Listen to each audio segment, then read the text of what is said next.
اعوذ باللہ من الشیطان الرجیم بسم اللہ الرحمن الرحیم یا ایہا الذین آمنوا لا تتخذوا عدوی وعدوکم اولیاء تلقون الیہم بالمودۃ وقد کفروا بما جاءکم من الحق يخرجون الرسول وإياكم أن تؤمنوا بالله ربكم إن كنتم خرجتم جهادا في سبيلي وابتغاء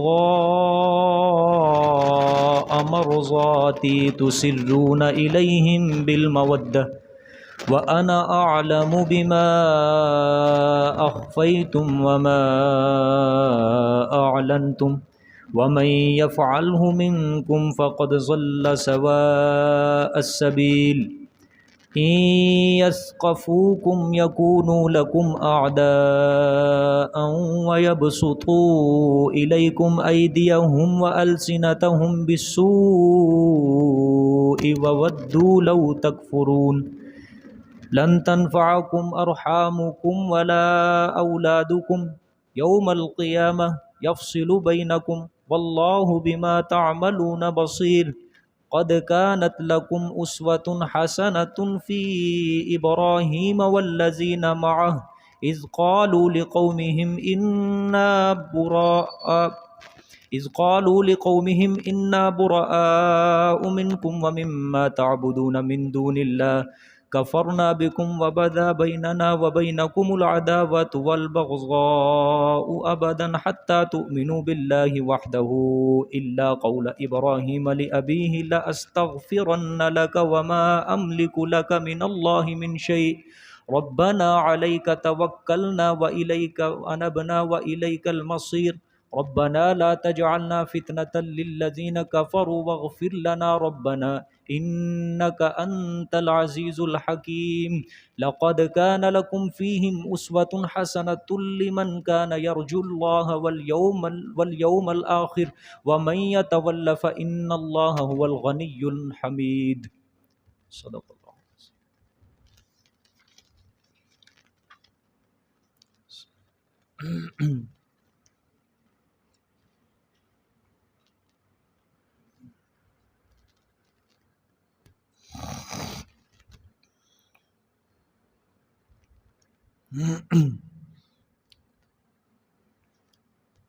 سورۃ مجادلہ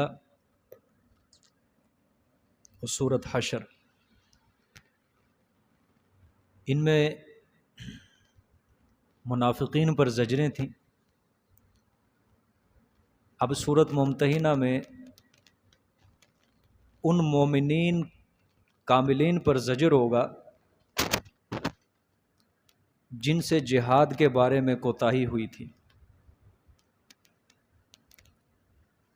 سورۃ حدید اس کے اندر اس کا ربط سارا بیان کیا ہے کہ سورۃ حدید کے دو مضمون ہیں. پہلا مضمون انفاق فی سبیل اللہ، دوسرا جہاد فی سبیل اللہ ہے. اور سورۃ حدید سے اگلی 4 صورتیں جو ہوں گی وہ سورۃ حدید کے دوسرے مضمون یعنی جہاد فی سبیل اللہ سے متعلق ہوں گی. سورۃ مجادلہ کے اندر جہاد فی سبیل اللہ مضمون تھا، پھر سورۃ حشر آئی، اس میں بھی جہاد کا ذکر تھا مال فے. اب سورۃ ممتحنہ ہوگی، اس میں بھی جہاد کا ذکر ہوگا، لیکن فرق یہ ہے سورۃ مجادلہ سورۃ حشر کے اندر منافقین پر زجریں تھیں. اب اس صورت کے اندر اللہ پاک مومنین پر زجر کریں گے جن سے جہاد کے بارے میں ایک کوتاہی ہوئی تھی تھوڑی سی. خلاصہ اس کے اندر یہی ہے کہ مومنین پر زجر ہوگی ایک، اور مومنات مہاجرات جن عورتوں نے ہجرت کی تھی ان کے بارے میں اللہ پاک قانون ذکر کریں گے. پھر وہ عورتیں جو آپ صلی اللہ علیہ وسلم سے اسلام پہ بیعت کرتی تھی ان کے بارے میں ایک قانون ذکر کیا جائے گا کہ بیعت کس طرح ہونی ہے، کس طرح کرنی ہے عورتوں نے آپ صلی اللہ علیہ وسلم سے بیعت. بس یہی خلاصہ ہے جی اس کا. ترجمہ دیکھیں آیت کا. یا ایھا الذین آمنوا لا تتخذوا عدوی وعدوکم اولیاء. اے وہ لوگوں جو ایمان لائے، لا تتخذوا عدوی، نہ بناؤ تم میرے دشمنوں کو، وعدوکم، اور اپنے دشمنوں کو، اولیاء، دوست، دلی دوست، تلقون الیہم بالمودہ، فرمایا ڈالتے ہو تم طرف ان کے پیغام محبت کے، ڈالتے ہو تم طرف ان کے پیغام محبت کے، خط کے ذریعے یا ویسے ہی، وقد کفر، اور تحقیق انہوں نے کفر بھی کیا، یعنی ان کفار نے کفر کیا، شرک کیا، لیکن اس کے باوجود تم کیا کر رہے ہو؟ ان کی طرف محبت کے پیغام ڈال رہے ہو۔ بما جاءکم من الحق، اور تحقیق، ہاں فرمایا ساتھ اس چیز کے کہ آ گیا تمہارے پاس حق، وقد کفر، اور تحقیق انہوں نے کفر کیا ساتھ اس چیز کے جو تمہارے پاس حق آیا، مطلب قرآن یا اسلام آیا، انہوں نے اسلام کا، قرآن کا انکار کیا، تمہارے مذہب کا انہوں نے انکار کیا، اور تم ان کے ساتھ کیا کر رہے ہو؟ محبت کر رہے ہو، ٹھیک ہے۔ یخرجون الرسول وایاکم، فرمایا آگے نکالتے ہیں وہ رسول صلی اللہ علیہ وسلم کو، وایاکم، اور تم کو، کہاں سے؟ مکے سے، مکے سے نکالا، ان تؤمنوا باللہ ربکم، اور قصور تمہارا صرف یہی تھا یہ کہ تم ایمان لائے اللہ پر جو تمہارا رب ہے، اس قصور کی وجہ سے انہوں نے تمہیں اپنے وطن سے نکال دیا، ٹھیک ہو گیا۔ اچھا، اس کا ایک شان نزول ہے جی، بڑا لمبا چوڑا، یہ پہلے سمجھنا پڑے گا، پھر یہ پورا رکوع پھر ہی سمجھ آئے گا۔ یہ بہت بڑے واقعے کی طرف اللہ پاک نے اشارہ کیا ہے اس میں، تفسیر قرطبی کے اندر بھی ہے یہ بات، اور اسی طرح بخاری شریف اور مسلم شریف کے اندر بھی غالباً یہ روایات میں آیا ہے یہ سارا واقعہ۔ غزوہ بدر کے بعد، یعنی 2 ہجری میں ہوا ہے غزوہ بدر، اور فتح مکہ سے پہلے کی بات ہے، مکہ مکرمہ کی طرف ایک عورت آئی، اس کا نام تھا سارہ، مکہ سے مدینہ کی طرف یعنی آپ صلی اللہ علیہ وسلم کے پاس، مسلمانوں کے پاس آئی، مکے سے مدینہ، اس کا نام کیا تھا؟ سارہ۔ آپ صلی اللہ علیہ وسلم کے جب وہ پاس آئی، آپ نے اس سے پوچھا کہ ہجرت کر کے آئی ہے؟ اس نے کہا نہیں۔ آپ صلی اللہ علیہ وسلم نے فرمایا کیا مسلمان ہو کر آئی ہے؟ اس نے کہا نہیں۔ آپ نے فرمایا تیسری بار پھر یہاں کیوں آئی ہے؟ اس عورت نے کہا کہ آپ لوگ مکہ کے اعلیٰ خاندانوں کے اندر شمار ہوتے تھے، آپ وہاں سے آگے، اور جو بدر کا معرکہ لڑا آپ نے کفار کے ساتھ، تو کفار کے بڑے بڑے سردار وہ بھی آپ نے مار دیے، تو میرا جو گزارا ہو رہا تھا وہ آپ کی وجہ سے ہو رہا تھا کہ آپ میری امداد کرتے تھے، ٹھیک ہے۔ آپ وہاں سے چلے گئے، اب وہاں بڑے بڑے سردار تھے، پھر وہ میری امداد کرتے تھے، میری حاجتیں پوری کرتے، لیکن آپ نے وہ بھی مار دیے 70 بڑے بڑے، تو اب میری حاجت کو پورا کرنے والا کوئی نہیں ہے، اس لیے میں یہاں آپ کے پاس اپنی حاجات اور ضروریات لے کر آئی ہوں کہ میری حاجت پوری کی جائے۔ آپ صلی اللہ علیہ وسلم نے فرمایا کہ کیا تم مکہ کی پیشہ ور مغنیہ نہیں ہے؟ یعنی گانا بجانے والی عورت تھی یہ، تو آپ نے فرمایا تیرے اوپر مکہ کے اوباش لڑکے تیرے اوپر پیسے لوٹاتے تھے، اب کدھر گئے وہ؟ اس نے پھر جواب دیا کہ آپ نے جب بدر کا معرکہ لڑا ہے، ان کی کمر اتنی ٹوٹ گئی، ان کا نقصان ہی اتنا ہو گیا ہے کہ اب وہ جشن جتنے بھی مناتے تھے مکے کے کافر، جتنا بھی پیسہ اجاڑتے تھے، وہ اب انہوں نے کام چھوڑ دیے ہیں سارے۔ اب غور کرو، اتنا نقصان ہوا تھا ان کا۔ بڑی عیاش پرست قوم تھی یہ مکہ کے مشرک، پیسے اجاڑا کرتے تھے۔ اس وقت بھی گویا یہاں سے یہ بات ثابت ہوتی ہے کہ وہ بھی کنجریوں کو نچا کے، گانا ان سے سنا کے ان کے اوپر پیسے لٹایا کرتے تھے، اور آج بھی یہی حال ہی ہے۔ تو اس عورت نے کیا کہا کہ جب آپ نے مکے کے بڑے بڑے سردار مار دیے، وہاں پہ جشن اور تقریبات، جو بڑے بڑے جلسے منعقد ہوتے تھے، وہ سب کیا ہو گئے ہیں؟ ختم ہو گیا، اس لیے اب مجھے وہاں کوئی بلاتا ہی نہیں ہے گانا بجانے کے لیے۔ تو پھر آپ صلی اللہ علیہ وسلم نے بنی عبد المطلب کو اس کی امداد پوری کرنے کے لیے کہہ دیا، ان کے حوالے کر دیا کہ اس کو کچھ دے دیا جائے، کوئی اس کو پھر کچھ چند کپڑے دے دیے، نقدی دے دی، اس کی حاجت پوری کر دی۔ یہ وہ زمانہ تھا جب 6 ہجری میں صلح حدیبیہ ہوا ہے نا، تو صلح حدیبیہ کے بعد چونکہ ایک معاہدہ طے ہو گیا تھا مسلمانوں کے درمیان اور کفار کے درمیان کہ جنگ نہیں ہونی، 10 سال تک جنگ بند رہے گی۔ اب 2 سال نہیں گزرے تھے، معاہدہ پھر کس نے توڑ دیا؟ مشرکوں نے معاہدہ توڑ دیا تھا، ٹھیک ہے۔ 2 قبیلے تھے، بنو بکر اور بنو خزاعہ۔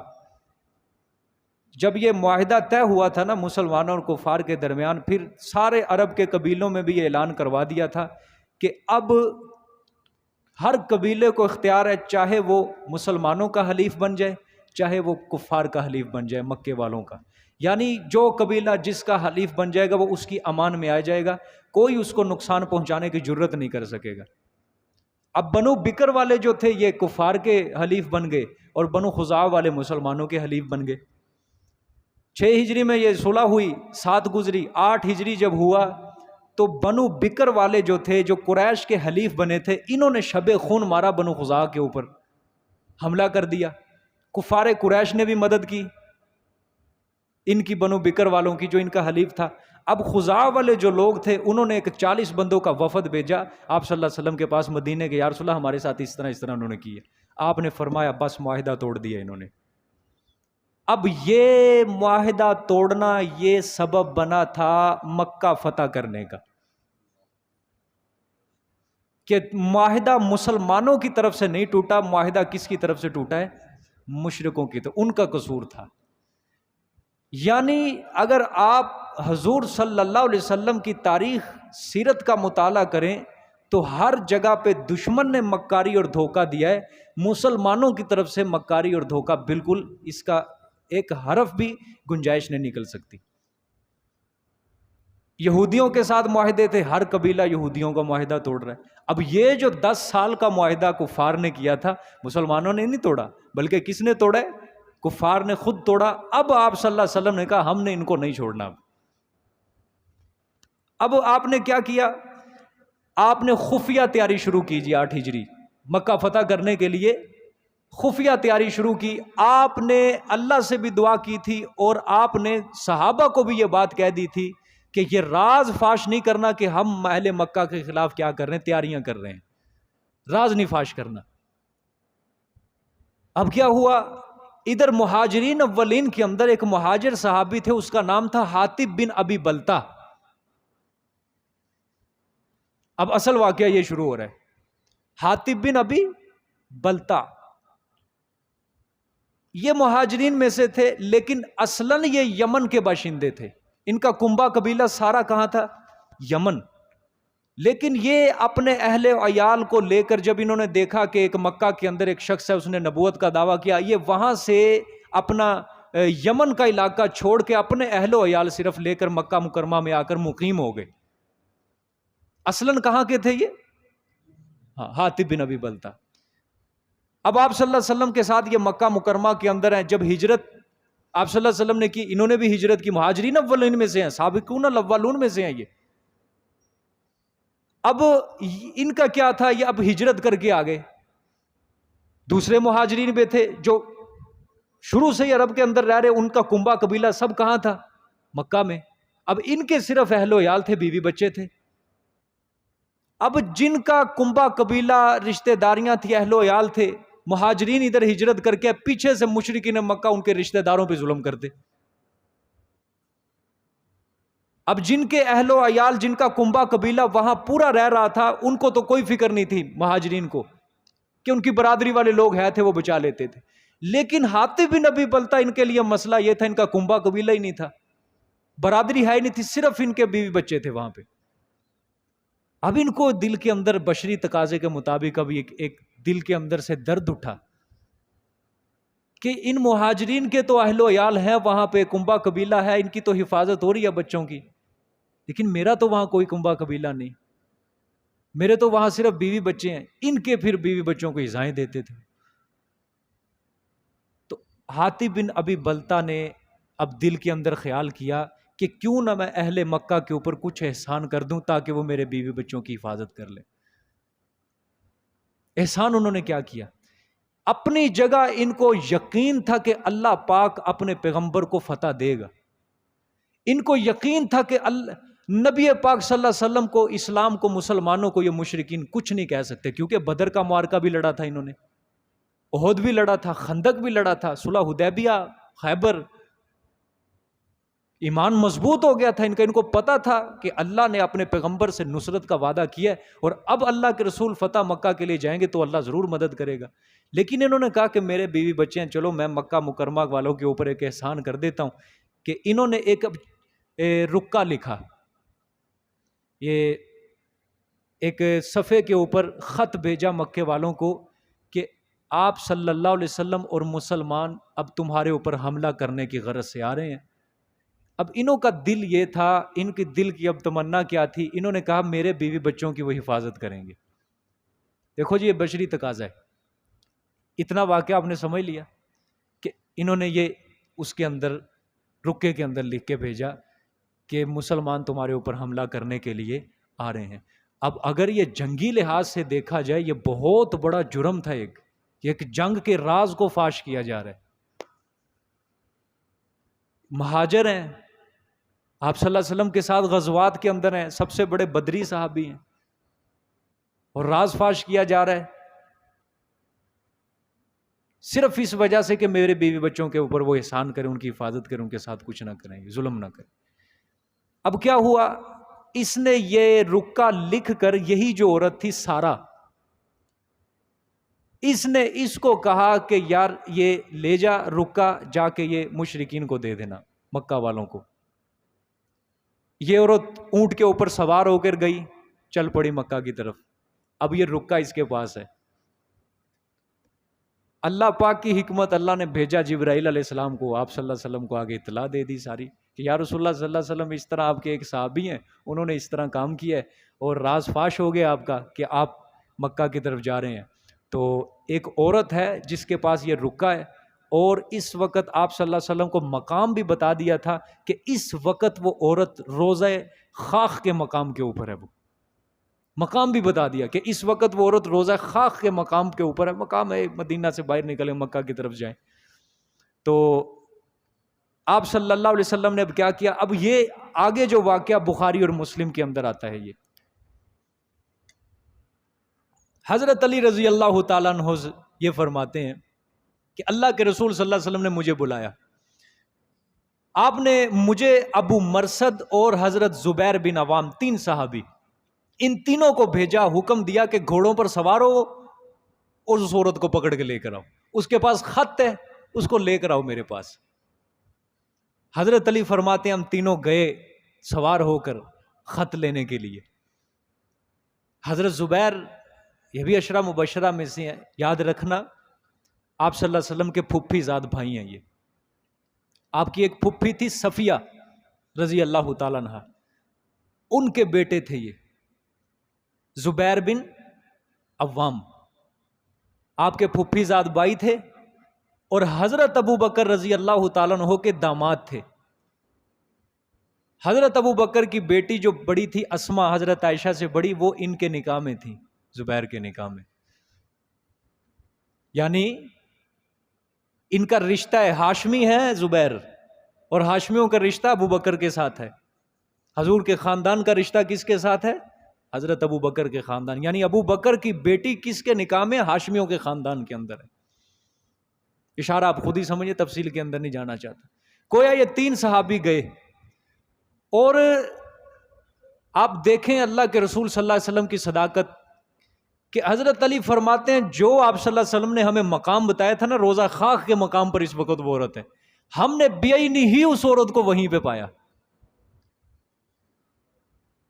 قربان جاؤں حضرت علی المرتضیٰ رضی اللہ تعالیٰ عنہ کے اوپر۔ اتباع، اطاعت دیکھنی ہے، فرما برداری دیکھنی ہے، کہ حضور صلی اللہ علیہ وسلم نے کہا کہ اس عورت کو لے کر آنا ہے میرے پاس، اس کے پاس جو خط ہے وہ لے کے آنا میرے پاس۔ اس وقت تو رستے بھی نہیں تھے جس طرح آج عالیشان رستے ہیں، سڑکیں نہیں، پہاڑ ہیں، صحرائیں ان کو کراس کر کے کس طرح حضرت علی المرتضیٰ نے جا کے اس عورت کو پکڑا. ان اصحاب رسول صلی اللہ علیہ وسلم کی اس قربانی کے اوپر بھی قربان جائیں. گئے جب پکڑا اس عورت کو پکڑ لیا تو اس عورت نے کہا کیوں آئے ہو میرا، کیوں تم نے تعاقب کیا؟ حضرت علی نے فرمایا خط نکال، خط دے. اس عورت نے کہا میرے پاس نہیں ہے. تلاشی لے لو. حضرت علی نے اس کا اونٹ پکڑا، نیچے بٹھایا اور اس کو نیچے اتر. اس کی ساری تلاشی لی، اس کے ہودج کی تلاشی لی جو اونٹ کے اوپر بنا ہوتا ہے، اس عورت کی تلاشی لے لی، لیکن خط نہیں نکلا. اس عورت نے کہا دیکھ لو خط نہیں ہے میرے پاس. اب یہ پریشان. حضرت علی رضی اللہ تعالیٰ نے فرمایا سورج اپنا رستہ بدل سکتا ہے، چاند اپنا رستہ بدل سکتا ہے، کائنات اپنا نظام اس کا درم برم ہو سکتا ہے، میرے پیغمبر کی بات غلط نہیں ہو سکتی. خط تیرے پاس یہ، خط تیرے پاس یہ، نکال خط کو. صورت نے کہا تم نے تلاشی بھی لے لی ہے، میرے پاس کہاں سے خط آ گیا؟ حضرت علی نے اس کو دھمکی دی، اس نے ایسے نہیں نکالنا. حضرت علی نے کہا خط نکال دے وگرنہ تیرے کپڑے اتروا دیں گے ہم ادھر ہی. اب اس عورت نے کہا اچھا بابا نکال. اس نے بالوں کے اندر سے خط نکالا، پھر خط لیا انہوں نے، عورت کو چھوڑ دیا، خط لے کے پہنچے آپ صلی اللہ علیہ وسلم کے پاس. اب خط پڑھا، اب خط کے نیچے مہر لگی ہوئی ہے، حاتب بن ابی بلتہ کا نام لکھا ہوا ہے کہ مشرکین کی طرف جا رہا ہے. تو آپ صلی اللہ علیہ وسلم کی خدمت میں جب یہ خط رکھا گیا، سارے صحابہ بھی وہی ہیں. جب آپ صلی اللہ علیہ وسلم نے حاتب کو بلایا، یہ کیا کیا ہے؟ حضرت عمر وہیں بیٹھے. اب یہ پھر تمہیں پتہ ہے ان کی طبیعت، انہوں نے فوراً نکالی تلوار. یا رسول اللہ اور کوئی نہیں، مجھے اجازت دو اس کی گردن اتارتا ہوں میں. اس نے مسلمانوں کے ساتھ، اس نے آپ کے ساتھ، اس نے خیانت کی ہے، اجازت دیں میں اس کی گردن ماروں. تو آپ صلی اللہ علیہ وسلم نے حضرت عمر کو ٹھنڈا کیا، فی الحال بیٹھو، پہلے سے پوچھتے ہیں. حاتب بن ابی بلتہ سے پوچھا کس چیز نے تجھے اس چیز کے اوپر ابھارا ہے؟ آپ دیکھیں اب آپ نے یہاں پہ یہ اندازہ کرنا ہے، اب معاملہ دیکھو ایک اپنے کا ہے، راز فاش کیا ہے، بہت بڑا جرم ہے اگر جنگی صاحب کے سے دیکھا جائے، اور اپنا ہے. ہر غزوے کے اندر آپ صلی اللہ علیہ وسلم کے ساتھ جا رہے ہیں، بدری صحابی ہے، بدر کا معرکہ لڑا ہے، 313 کے اندر شمار ہے.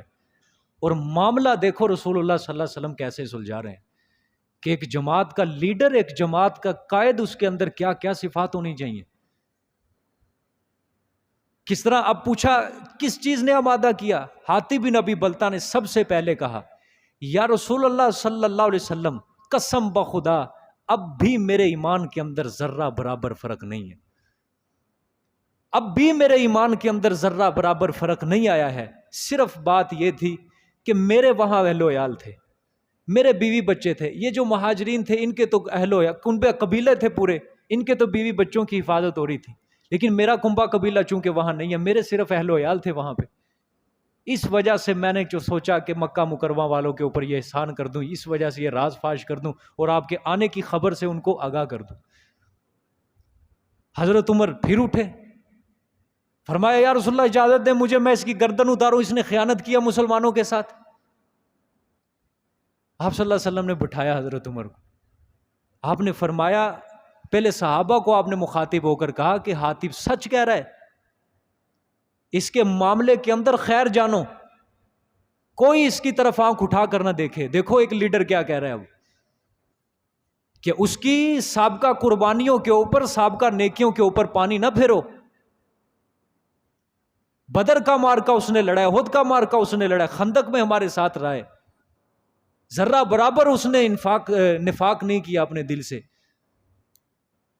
اور وہ کہہ بھی رہا ہے خود کہ آج بھی میرے دل کے اندر ذرہ برابر بھی فرق نہیں میرے ایمان کے اندر، صرف میری یہ بشری تقاضے کے مطابق مجھ سے غلطی ہے، اور وہ غلطی مان بھی رہا ہے اپنی. آپ نے فرمایا کوئی بھی اس کی طرف آنکھ اٹھا کر نہیں دیکھے گا. فاروق اعظم پھر فرمایا یا رسول اللہ اجازت دے. آپ نے فرمایا اے فاروق مجھے یہ بتا کیا یہ اہل بدر میں سے نہیں ہے؟ حضرت فاروق اعظم کو بھی اب ٹھنڈا کر رہے ہیں آپ صلی اللہ علیہ وسلم. دیکھو کس طرح معاملے کو سلجھا رہے ہیں. ڈانٹا نہیں ہے، بیٹھ جا، میں نے جو کہہ دیا اس کو کچھ نہیں کرنا، نہ یہ نہیں کہا. اس کو نسبت یاد دلائی، اس کی نسبت دیکھ، کیا یہ اہل بدر میں سے نہیں؟ پھر آپ نے فرمایا کہ اللہ نے اہل بدر کے بارے میں نہیں کہا کہ میں نے اہل بدر کی مغفرت کر دی، میں نے بخش دیا ان کو؟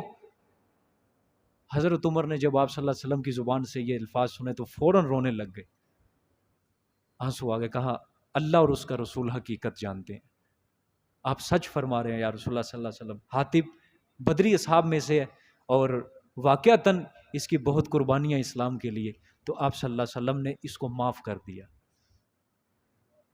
کیا کر دیا؟ معاف کر دیا۔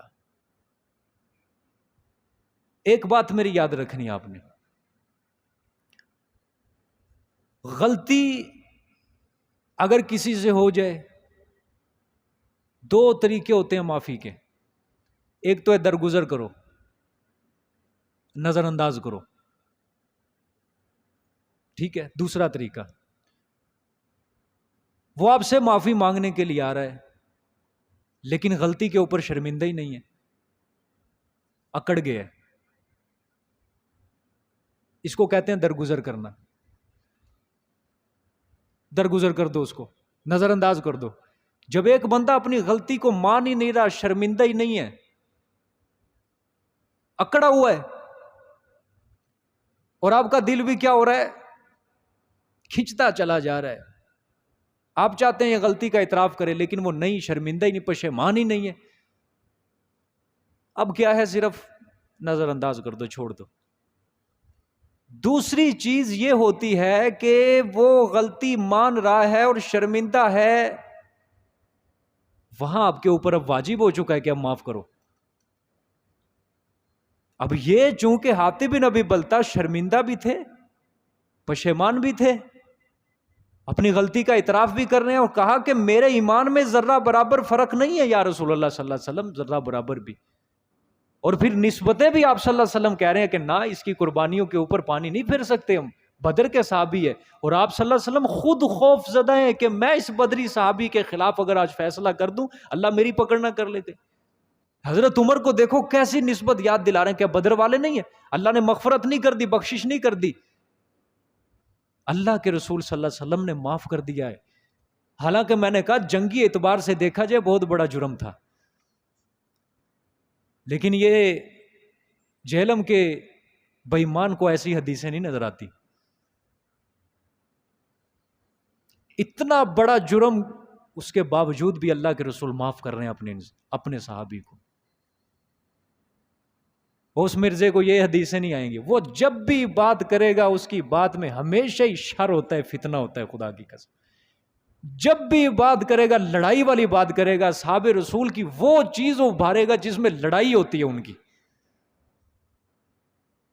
اب آپ صلی اللہ علیہ وسلم کے جانے کے بعد اگر کوئی تھوڑا بہت ان کے اندر چپکلش ہو گئی، کوئی ارد گرد کسی مسئلے کے اوپر اختلاف ہو گیا، تو پھر اس کو 1400 سال کے بعد لڑائی کروانی، ہو سکتا ہے انہوں نے آپس میں ایک دوسرے میں معافی کر لی ہو، ہم تک نہیں پہنچی وہ باتیں۔ تم کتابیں پڑھ پڑھ کے، الفاظ پڑھ پڑھ کے تم ان کے بارے میں فیصلے کرو کہ دیکھو کس کے اوپر ظلم کیا، اس کے اوپر ظلم کیا، اس نے اس کے اوپر، اس نے اس کے خلاف یہ چیزیں نہیں نظر آتی کسی کو۔ مثبت سوچ کوئی نہیں رکھتا، ہمیشہ ہر کوئی منفی رنگ کی غلاظت ہی اپنے ذہن کے اندر بھرتا ہے۔ اللہ پاک صحیح سمجھ نصیب فرمائے۔ بعض روایات کے اندر آتا ہے کہ حاطب نے یہ بھی کہا تھا کہ میں نے یہ کام اسلام اور مسلمانوں کو ضرر پہنچانے کے لیے نہیں کیا تھا، نقصان پہنچانے کے لیے نہیں، میں نے یہ کام صرف اور صرف اپنے اہل و عیال کو نقصان سے بچانے کے لیے کیا تھا کہ مکہ کے لوگ میرے اہل و عیال پر ظلم نہ کریں۔ دیکھیں اب یہ اس آیت کے اندر اسی واقعے کی طرف اشارہ ہے جی، ٹھیک ہے؟ اب دیکھتے جانا ہے، پورا ترجمہ غور سے سمجھتے جانا ہے۔ اب یا ایھا الذین آمنوا، خطاب دیکھو اللہ نے کہاں سے شروع کیا ہے؟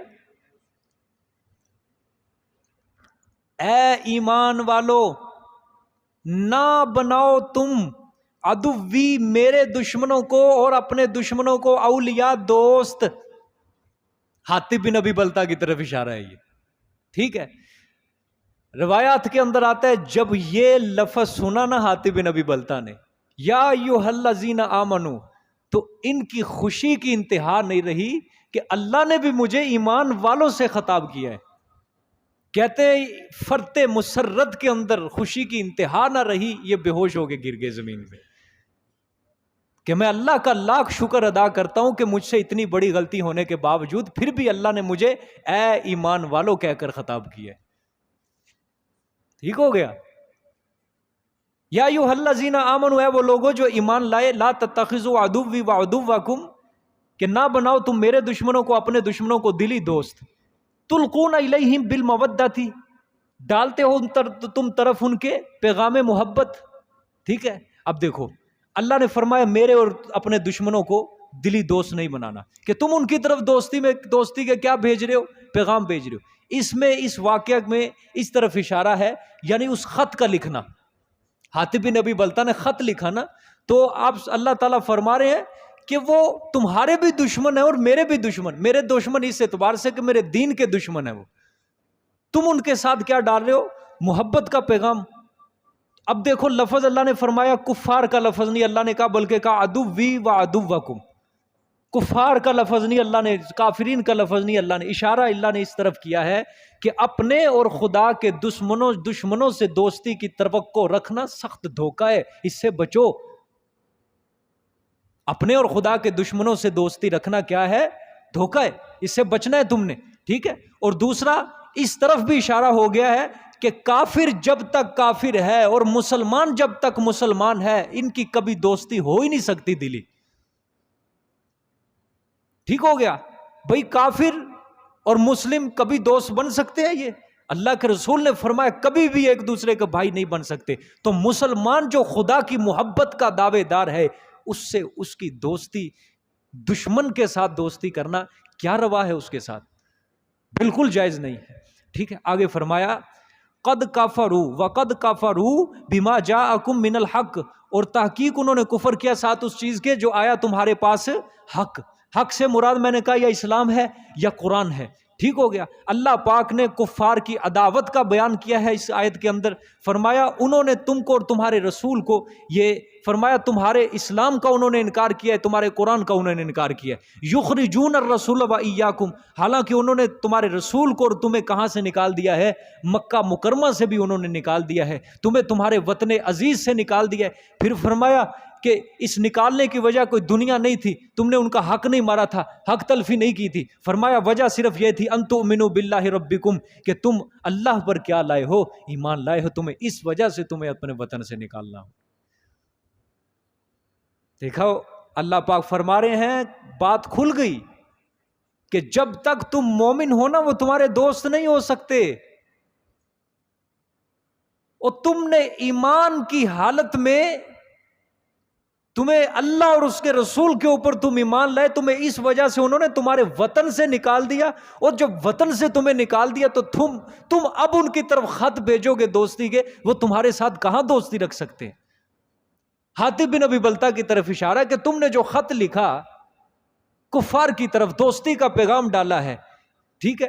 تو اللہ نے فرمایا کہ خیال غلط ہے کہ وہ تمہارے ساتھ احسان کریں گے، تمہارے ساتھ دوستی نبھائیں گے. اللہ نے فرمایا وہ اللہ کے دشمن ہے، تمہارے بھی دشمن ہے، لہٰذا ان سے کبھی دوستی کی توقع مت رکھنا. یہ آیتیں جو ہیں یہ پارلیمنٹ ہاؤس کے اوپر لگاؤ لکھ کے، ان کو پتہ چلے.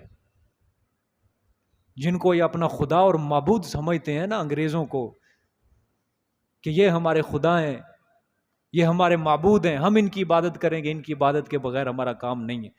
ان کو بتائے انسان عدوی وعدوکم کا اللہ لفظ کس طرح میرے دشمن اور تمہارے دشمن تم ان کو دلی دوست بناتے ہو. ٹھیک ہو گیا. اچھا آگے دیکھیں، اس کی تھوڑی سی بحث میں ایک اور بھی کرتا ہوں تھوڑی سی. کیوں نکالا ہے؟ تم اللہ کے اوپر کیا لائے ہو؟ ایمان لائے. دیکھو اللہ کیا فرما رہے کہ اللہ کی وجہ سے تمہیں اتنی مشکلات برداشت کرنی پڑی. پھر فرمایا ان کنتم خرجتم جہادا فی سبیلی وابتغاء مرضاتی، فرمایا کہ اگر تم نکلے ہو گھروں سے جہاد کرنے میرے رستے میں، اگر تم گھروں سے نکلے ہو جہاد کرنے کی غرض سے فی سبیلی میرے رستے میں، وابتغاء مرضاتی اور تلاش کرنے طلب کرنے میری رضا، فرمایا تسرون الیہم بالمودہ، تسرون چھپا کر پیغام بھیجتے ہو تم طرف ان کے محبت کے. ٹھیک ہے. تسرون تم چھپا کر پیغام بھیجتے ہو الیہم طرف ان کفار کے بالمودہ، ساتھ محبت کے. اللہ پاک یہاں پہ فرمانا یہ چاہتے ہیں کہ تمہارا ہجرت کرنا اگر واقعی اللہ کے لیے ہے، اگر واقعی اللہ کے رسول کے لیے تھا، تو پھر تم دشمن خدا سے نہ دوستی رکھو، نہ ان کو چھپ چھپا کر محبت کے پیغام بھیجو.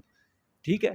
پھر اللہ نے فرمایا ہے وَأَنَا أَعْلَمُ بِمَا أَخْفَيْتُمْ وَمَا أَعْلَنْتُمْ، فرمایا ہے اور میں جانتا ہوں ان باتوں کو جو تم اخفی تم چھپاتے ہو، وما اعلنتم اور جو کچھ تم ظاہر کرتے ہو، اعلانیہ کرتے ہو. اللہ فرماتے ہیں میں ان باتوں کو جانتا ہوں. وَمَن يَفْعَلْهُ مِنْكُمْ، فرمایا اور وہ انسان جو کرے گا یہ کام منکم تم سے، یعنی کفار سے دوستی رکھے گا، فرمایا فَقَدْ ضَلَّ سَوَاءَ السَّبِيلِ، پس تحقیق وہ گمراہ ہو گیا سیدھے رستے سے. کیا ہو گیا؟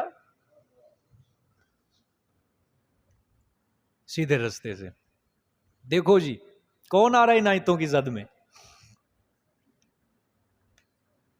دیکھو اللہ کہہ رہا ہے کہ میں تمہارے خفیہ جو تم پیغام بھیج رہے ہو اور اعلانیہ تم جو ہاتھ ملاتے ہو ان کے ساتھ میں جانتا ہوں.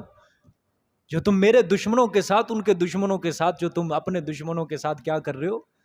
دوستیاں کر رہے ہو. اللہ نے فرمایا پھر بھی اگر تم باز نہ آئے، تم سیدھے رستے سے بھٹک گئے، گمراہ ہو تم سب میرے نزدیک. یہ جو معاہدے ہوتے ہیں پاکستان اور کفار کے درمیان، آج IMF کے ساتھ معاہدے ہوتے ہیں، امریکہ کے ساتھ معاہدے ہوتے ہیں، جب وہ قرضے دیتے ہیں تو کیا اپنی شرائط رکھتے ہیں کہ اپنے ملک کے اندر آزاد کرو قانون، عورت آزاد کرو، زنا آزاد کرو، شراب آزاد کرو، کوئی روک ٹوک نہیں کرنی اس کے اوپر. وہ معاہدے کرتے ہیں. زنا تمہارا اسلام کہتا ہے کوئی حد نہیں ہے، ہر کسی کو اختیار ہے اپنی رضامندی کے ساتھ جو مرضی جو کوئی کرے، کسی کو روک ٹوک نہیں. شراب ہے، اختیار ہے کوئی پیے، کوئی حد نہیں جاری کرنی. یہ سر معاہدے ہوتے ہیں. النساء حبائل الشیطان، اللہ کے رسول نے فرمایا عورت شیطان کا جال ہے. تو یہ جو بیٹھے ہیں نا یہ بڑے بڑے خدا، ان کا جال جو ہے یہ عورت ہے. یہ جال پھینکتے ہیں عورت کا کہ عورت کو آزاد کرو، ہر محکمے کے اندر عورت کو آزاد کر دو، بے پردگی پھیلا دو، یہ سب ہماری مٹھی میں آ جائیں گے.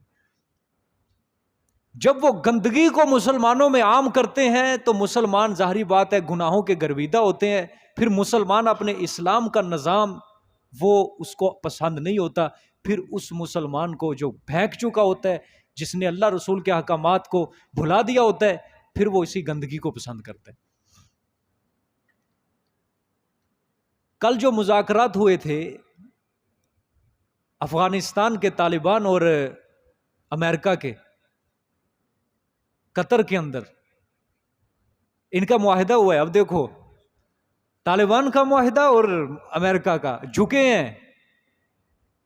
قربان جاؤں اللہ پاک کے ان مجاہدین کے اوپر کہ اللہ نے دنیا کے ایک بڑے کفر کو، جس کو دنیا خدا مانتی ہے، وہ مذاکرات کے لیے خود آئے امریکہ سے. انہوں نے شرط دیکھو کیا رکھی ہے کہ جو تمہاری حکومت کے مخالف ہیں ان کو بھی حکومت میں شامل کرو. مقصد جب ان کی حکومت کے مخالف لوگ ان کی حکومت میں آئیں گے ان کو ہم استعمال کریں گے اپنے مفاد کے لیے. دوسری شرط امریکہ علیہ اللعنۃ الی یوم الدین شرط رکھی کہ اپنے ملک میں عورت کو آزاد کرو، یونیورسٹیاں قائم کرو، اس کے اندر عورتوں کو پڑھنے دو، ہسپتال کے اندر عورت کو آزاد کرو، عورت کو کام کے لیے آزاد کرو، تاکہ اس سرزمین پہ ہم بے حیائی پھیلائیں اور ہم اپنا مفاد نکالیں، پھر اس سرزمین کو ہم اپنے لیے استعمال کریں. لیکن انہوں نے بھی آنکھوں میں آنکھیں ڈال کر کہا کہ یہ معاہدہ ہمیں بالکل منظور نہیں ہے، اس سرزمین پہ ہم صرف اللہ کے رسول کا نظام نافذ کریں گے. ان کی آنکھ میں آنکھ ڈال کے کہا کوئی منظور نہیں ہمیں تمہارا یہ فیصلہ، جاؤ چلے جاؤ. ہاں تم نے اپنا سفارت خانہ یہاں پہ قائم کرنا ہے کرو، تم نے امبیسی اپنی کھولنی ہے کھولو، یہاں پہ ہم کوئی روک ٹوک نہیں. آؤ تجارت کے لیے آؤ، کرو ہمارے ساتھ معاہدے تجارتی، کوئی روک ٹوک نہیں. لیکن ہمارے اسلام کے خلاف اگر تم قانون کہو گے نا، ہم بالکل یہاں نہیں اپنائیں گے. اور یہ جو ہمارے اوپر جو بیٹھے ہیں بے ایمان قسم کے لوگ، اب یہ بہاولپور کے اندر جو واقعہ ہوا ہے 5500 لڑکیوں کا جو واقعہ ہوا ہے، وہ جو مجرم تھے نکل گئے، آزاد ہو گئے. وجہ کیا ہے؟ بڑے بڑے محکموں کے بڑے بڑے افسر اس کے اندر ملوث ہیں. ہمارے اوپر جو بڑے بڑے بیٹھے ہوئے ہیں لوگ، بڑے بڑے حکمران، وہ خود ملوث ہیں. وہ کہاں چاہتے ہیں کہ راز کھلے؟ انہوں کو کیا فکر ہے کسی کی ماں بہن بیٹی؟ لیکن اس سے اتنی بات تو ثابت ہوگی نا کہ اس ملک کے اندر کسی کی ماں بہن بیٹی کی عزت کوئی محفوظ نہیں. اتنی بات تو یہاں پہ ثابت ہو گئی. کوئی زنا کی حد نہیں ہے، کوئی قصاص نہیں لیا جا رہا، کوئی شراب کے اوپر حد نہیں ہے، کوئی چوری کے اوپر حد نہیں ہے. پھر یہی بیڑا غرق ہوگا. پھر قرضے مانگو گے. جب تم کفر کی آنکھوں میں آنکھیں ڈال کر تم بتاؤ گے نا کہ ہم اسلام کا نظام نافذ کریں گے، اللہ کے نظام کے خلاف ہم نہیں یہاں چلنے دیں گے، پھر اللہ پاک کی مدد اترتی ہے. تم نے جب عقیدہ ہی بنا کے رکھا ہوا ہے ہم نے اللہ کے دین کی مدد کرنی نہیں ہے، تو پھر کہاں اللہ تمہاری مدد کرے گا؟ سورۃ محمد کے اندر اللہ صاف مخاطب کر رہا ہے، یا ایھا الذین آمنو، اگر تم اے ایمان والو، ان تنصروا اللہ ینصرکم، اگر تم میرے دین کی مدد کرو گے میں تمہاری مدد کروں گا، اور میں دشمن کے دل میں تمہارا خوف پیدا کر دوں گا. جب تم نے عقیدہ یہ بنایا ہوا ہے کہ نہیں جی ہم نے دشمن کے پاؤں کے نیچے اس کے پاؤں میں جا کے سجدے کرنے، ماتھا رگڑنا ہے، پھر کہاں اللہ کی مدد آئے گی؟ کبھی نہیں آتی اللہ کی. تو یہ ملک جو ہے نا، کوئی شاہ عبد العزیز جیسا اٹھے کوئی انسان. جب یہ ہندوستان کے اندر خراب ہوئے نا حالات، انگریز آیا، سارے انگریز نے اپنا قانون جاری کر دیا ہندوستان. اب یہ شاہ ولی اللہ کی سرزمین ہے نا، ان کی وجہ سے اللہ نے پورے بر صغیر اس کے اندر ہندوستان میں اسلام کی فضا کو عام کیا اللہ پاک نے. چلتے چلتے انگریز جب غالب ہوا، مسجدوں کے اندر دیکھا اذانوں پہ پابندی لگائی جا رہی ہے، نمازوں پہ پابندی لگائی جا رہی ہے، ہر طرف اللہ کے قانون سے بغاوت ہو رہی ہے. شاہ عبد العزیز نے فتویٰ دیا تھا. فتویٰ دیکھو، شاہ عبد العزیز نے کہا ہندوستان کی سرزمین اب دارالکفر بن چکی ہے، اب یہاں سے ہجرت کرنا فرض ہے. یہ سب سے پہلے شاہ عبد العزیز، شاہ ولی اللہ کا سب سے بڑا بیٹا، اس نے فتویٰ دیا. اس فتوے کی بنیاد پہ ان کا جو بھتیجا تھا شاہ اسماعیل، پھر ان کے جو پیر تھے جن کے ہاتھ پہ یہ بیعت تھے سید احمد شہید، یہ دونوں آزادی حاصل کرنے کے لیے، اسلام کو آزاد کروانے کے لیے انہوں نے جہاد کی مہم شروع کی تھی. جہاد کرتے کرتے وہ دلی سے پیدل چلے، 3000 میل پیدل سفر کر کر کے بالا کوٹ کی سرزمین پہ پہنچے، بالآخر جام شہادت نوش کر گئے.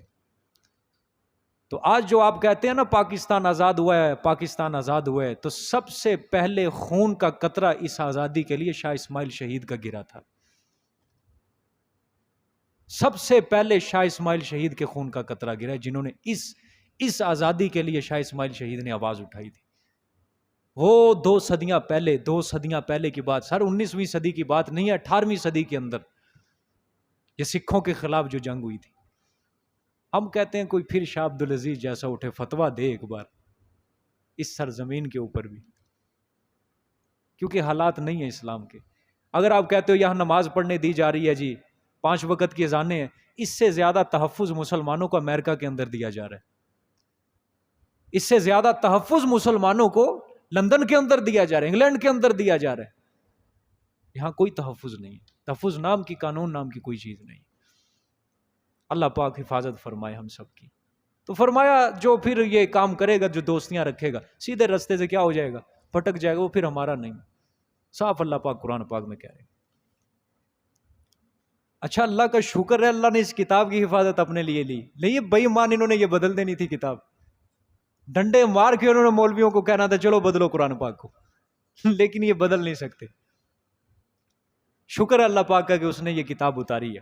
آگے دیکھیں جی، یسقفوکم، اگر قابو پا لیں وہ تم پر. اب دیکھو کفار کی سازش اللہ بیان کر رہے ہیں. اگر وہ تم پر قابو پا لیں، یکونوا لکم اعداء، ہو جائیں گے وہ فوراً واسطے تمہارے دشمن. پھر کہا وَيَبْسُطُوا إِلَيْكُمْ أَيْدِيَهُمْ، فرمایا اور بڑھائیں گے تمہارے طرف ہاتھ اپنے. ایذا رسانی کے لیے، تکلیف کے لیے، قتل و غارت کے لیے، وَأَلْسِنَتَهُمْ بِالسُّوءِ، اور اپنی زبانیں ساتھ برائی کے. پھر فرمایا وَوَدُّوا لَوْ تَكْفُرُونَ، اور وہ تو چاہتے ہیں کفر کرنا تمہارا. دیکھو اللہ کیا فرما رہے ہیں. اللہ کی پیشن گوئی، اللہ کی بات کبھی جھوٹ تو نہیں ہو سکتی. اللہ فرما رہے ہیں ان لوگوں سے امید یا اچھی توقع نہ رکھنا کبھی بھی کہ دوستی کریں گے اور تمہارے یہ بھائی بن جائیں گے. اللہ نے فرمایا کوئی رواداری نہیں کریں گے، اس کا کوئی امکان ہی نہیں ہے. جب تم دوستی کر لو گے نا، جب بھی ان کو موقع ملے گا، جب بھی یہ کیا کریں گے، یکونوا لکم اعداء، تمہارے دشمن بن جائیں گے جب بھی موقع ملے گا ان کو. پھر کہا پھر جب دشمن بنیں گے پھر تمہارے قتل و غارت کے اوپر یہ اتریں گے، پھر زبان سے تمہاری برائیاں بیان کریں گے یہ. اور پھر کیا کہا اللہ نے فرمایا وَوَدُّوا لَوْ تَكْفُرُونَ، اور سب سے بڑا تمہارے لیے اللہ نے پیغام فرمایا. اللہ فرماتے ہیں سب سے بڑی بات یہ، وہ تمہیں مسلمان گوارا نہیں کرتے، وہ تو چاہتے ہیں تم کفر کرو، تم حالت اسلام سے نہیں نکلو. تو جب تمہارے اسلام سے ان کو نفرت ہے تو پھر کس طرح کہہ سکتے ہو یہ تمہارے دوست بن سکتے ہیں؟ کبھی نہیں دوست بن سکتے تمہارے. یہ معاہدہ جو کفار کے ساتھ ہوتا ہے دو قسم کا ہوتا ہے. اب جو افغانستان نے جو معاہدہ کیا چین کے ساتھ، یہ دلی معاہدہ نہیں ہے ان کا، یہ صرف تجارتی معاہدہ ہے. اس کے اندر انہوں نے مذہب کا کوئی تجارت نہیں کی، مذہب ان کا وہی ہے. صرف معاہدہ کیا ہے کہ اتنے % آپ لیں، اتنے % میرے. یہ اس زد کے اندر نہیں آتا کہ کافروں کو دوست نہ بناؤ. تجارتی معاہدہ ہے، آپ صلی اللہ علیہ وسلم نے کفار کے ساتھ بھی کیے. لیکن جو ہے دلی دوست کے مذہب ہی بدل لو، اس کے معاہدے کے نیچے دب جاؤ، اس کی شرطیں ماننے لگ جاؤ کہ اپنے مذہب کو تبدیل کر لو، یہ معاہدہ حرام ہوتا ہے. اس سے اللہ منع کر رہا ہے اس میں کہ ایسا معاہدہ نہیں کرنا جس میں تمہارے اسلام کو نقصان پہنچے، تمہارے دین کو نقصان پہنچے. اپنے دین سے ہٹ کے تجارتی معاہدہ کرنا ہے وہ ان سے کرو، لیکن دین کے اوپر زد نہیں آنی چاہیے. ٹھیک ہے، آگے دیکھیں. آگے فرمایا لن تنفعکم ارحامکم ولا اولادکم یوم القیامت یفصل بینکم واللہ بما تعملون بصیر. اچھا یہ دیکھیں وَوَدُّوا لَوْ تَكْفُرُونَ، غور کرنا چاہیے ہر کسی کو کہ ہر کافر ہمارے بارے میں یہی چاہتا ہے کہ یہ کافر ہوں، یہ مسلمان نہ رہیں. اب یہ جو آج کل ہمارے اداکار ماشاءاللہ، اللہ پاک ان کو ہدایت دے، یہ کیوں کہتے ہیں ہالی ووڈ بالی ووڈ یہ ہمارے اپنے ہیں، یہ دوست ہیں ہمارے، یہ ان کو یہ بتاؤ تو صحیح وَوَدُّوا لَوْ تَكْفُرُونَ، وہ چاہتے ہیں تم کافر ہو جاؤ، وہ تمہیں اپنانا ہی نہیں چاہتے، ان کو اصل نفرت تمہارے اسلام سے ہے. پھر اللہ نے فرمایا لن تنفعکم، ہرگز تمہیں نفع نہیں دیں گے، ہرگز نہیں نفع دیں گے. کیا؟ ارحامکم، تمہاری رشتہ داریاں، ولا اولادکم، اور نہ تمہاری اولادیں تمہیں، یوم القیامہ، کس دن؟ قیامت کے دن، یفصل بینکم، ہائے اللہ فرما رہے جدائی کر دے گا درمیان تمہارے. ٹھیک ہے، واللہ بما تعملون بصیر، اللہ پاک ساتھ ان کاموں کی جو تم عمل کرتے ہو دیکھنے والے ہیں. سمجھو بات. حاتب بن ابی بلتہ نے کس کی وجہ سے کہا تھا؟ اپنے اہل و عیال کی وجہ سے. اب اس کی طرف اشارہ اللہ نے فرمایا تم اپنے بیوی بچوں کو، تم اپنے اہل و عیال کو دیکھتے ہو، اللہ نے فرمایا ان کی محبتیں. اللہ پاک فرما رہے ہیں یہ کل قیامت والے دن تمہیں نہ تمہارے رشتہ دار نہ تمہاری اولاد کبھی تمہیں نفع نہیں دے گی، بلکہ ہاں یوم القیامہ، قیامت کے دن، یفصل بینکم، تمہیں جدا کر دوں گا ایک دوسرے سے، جدا کر دوں گا. ہر کوئی اپنے حساب کا وہ دے گا، محاسبہ کرے گا، اپنے اعمال نامے کا محاسبہ کرے گا. اب دیکھو غور کرو یہ آیت. حاتب بن ابی بلتہ، ان سے بڑا کوئی مسلمان ہو سکتا ہے اس وقت؟ ہم سے بڑے وہ مسلمان تھے بھائی، ہم سے زیادہ ایمان تھا، ہم سے زیادہ یقین تھا، لیکن اللہ ان کو بھی کہہ رہے ہیں کہ یہ تمہارے اولاد، تمہارے رشتہ دار کبھی یہ تمہیں فائدہ نہیں پہنچائیں گے. تو آج جن کی خاطر انسان اولاد کی خاطر کیا اللہ سے ٹکر نہیں لے رہا، آج ان کی خواہشات کو پورا کرنے کے لیے وہ اللہ کے احکامات کو اپنے پاؤں نیچے رون دیتا ہے. تو اللہ فرما رہے نہیں، اولاد پیچھے انسان کتنا ذلیل ہو جاتا ہے، پوری زندگی لگا دیتا ہے، لیکن اللہ فرما رہے یہ کوئی کام نہیں ہے. حقوق پورے کرنے ہیں، خرچے پورے کرو، وہ اللہ کی طرف سے واجب ہیں، فرض ہیں، لیکن ایک زائد ان کو خواہشات دے دینی، ان کے لیے جنت ہی بنا دینی پکڑ کے. یہ تو اسلام نے نہیں کہا کہ تمہارے اوپر واجب ہے. بس رہنے کے لیے چھت دو, پہننے کے لیے کپڑے دو, بس یہ آپ کے اوپر حقوق واجب ہے. یہ کس نے کہا ہے کہ ان کو گاڑیاں لے کے دو, ان کو بنگلے بنا کے دو, ان کے اوپر پیسہ اجاڑ دو, جدھر جا رہے ہیں ان کے اوپر پیسہ اپنا کھول دو خزانے. اللہ فرما رہے ہیں بالکل کام نہیں آئے گا. قیامت کے دن جدائی ڈال دوں گا سب, ہر کسی کو اپنی اپنی پڑی ہوئی. 30ویں پارے میں غالباً آیت آئے گی, انشاءاللہ پڑھیں. یوم یفر المرء من اخی, اللہ نے فرمایا اس دن بھائی بھائی کو دیکھ کر دوڑ جائے گا, بھاگ جائے گا. وَأُمِّهِ وَأَبِيهِ, اس کے ماں باپ اس کو دیکھ کر بیٹے کو بھاگ جائیں گے. امی ماں, وَأَبِي اس کا باپ دیکھ بھاگ جائے گا. وَصَاحِبَتِهِ وَبَنِيهِ اس کا دوست, اس کی اولاد بھی اب اس کو دیکھ کر بھاگ جائیں گے. دوست کو دیکھ کر, اولاد اپنے ماں باپ کو دیکھ کر بھاگ جائیں گے, مجھ سے نیکی نہ لے لے. ادھر سر اپنی اپنی پڑی ہوگی. اسی لیے کہتے ہیں انسان دنیا میں اکیلا آتا ہے اور اکیلا ہی واپس جاتا ہے. یہ درمیان میں جو ہم کام کر لیتے ہیں نا, جو عمر کا حصہ گزارتے ہیں, رشتہ داریاں, اولاد, یہ صرف ایک دنیا کا اصول ہے. ایک نسل در نسل اللہ پاک نے کائنات کا نظام چلانا ہے. لیکن آتا انسان اپنے ساتھ کسی کو لے کر نہیں ہے, کسی کو لے کر نہیں آتا انسان اپنے ساتھ, ٹھیک ہے, یا کوئی ساتھ اپنے سرٹیفکیٹ لے کر ہے, کچھ بھی نہیں. آتا بھی اکیلا اور جاتا بھی اکیلا ہے. یہ پیغام ہوتا ہے اس انسان کے لیے. تو اللہ فرما رہے جدائی ڈال دیں گے. تو فکر کرو نا پر اپنی. کسی نے کسی کے بارے میں جواب نہیں دینا. اللہ نے جو تم سے سوال کرنا ہے, تمہیں اپنے سوال کا جواب خود دینا ہے. تو کسی کے لیے اپنی زندگی کو کیوں خراب کر رہے ہو؟ کسی کے لیے اپنے آپ کو کیوں آج دنیا میں برباد کر رہے ہو؟ یہ اللہ نے یہاں پہ دوست کا تو ذکر نہیں کیا. دوست تو بہت دور کی چیز ہے نا.